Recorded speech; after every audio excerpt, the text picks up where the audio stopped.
Upang tunay na makalakad sa kapangyarihan o anointing at magpatuloy sa paglago rito, kailangan nating patuloy na isuko ang ating mga buhay. Kailangan nating patuloy na magpakumbaba at kilalanin na si Jesus ang nauuna sa lahat.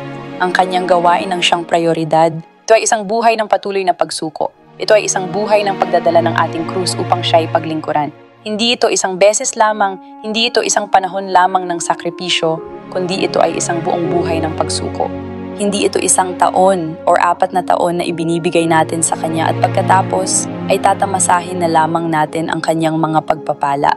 Ito ay buhay ng pagsuko, buhay ng sakripisyo, buhay ng devotion sa Diyos. Isang buhay na inuuna ang Diyos, isang buhay ng pagtanggi sa pansariling kagustuhan, isang buhay ng paghahangad sa puso ng Diyos. Hanapin muna ang kaharian ng Diyos at ibibigay niya sa inyo ang lahat ng mga bagay na ito. Ang iyong buhay ay pagpapalain ng sagana, ngunit habang ikaw ay kanyang pinagpapala, kailangan mong patuloy na unahin ang kaharian. At kapag patuloy mong inuuna ang kaharian, lalo pa siyang magdaragdag ng mga pagpapala. Ngunit kailangan mong patuloy na hanapin muna ang kaharian. Hindi ito tumitigil. Kailangan mong patuloy na gawing pangunahing prioridad si Jesus. Kailangan mong patuloy na magpakumbaba upang mapaalalahan ng wala kang karapatang angkinin ang anuman. Kailangan mong patuloy na baguhin ang iyong kaisipan upang maalala na karapat-dapat si Jesus sa lahat ng bagay sa iyo. Karapat-dapat si Jesus sa iyong ganap na pagsuko.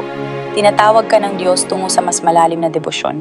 Nangangahulugan ito ng sakripisyo. Nangangahulugan ito ng pagtatabi ng pansariling interes upang mauna si Jesus. Unahin mo ang kanyang gawain.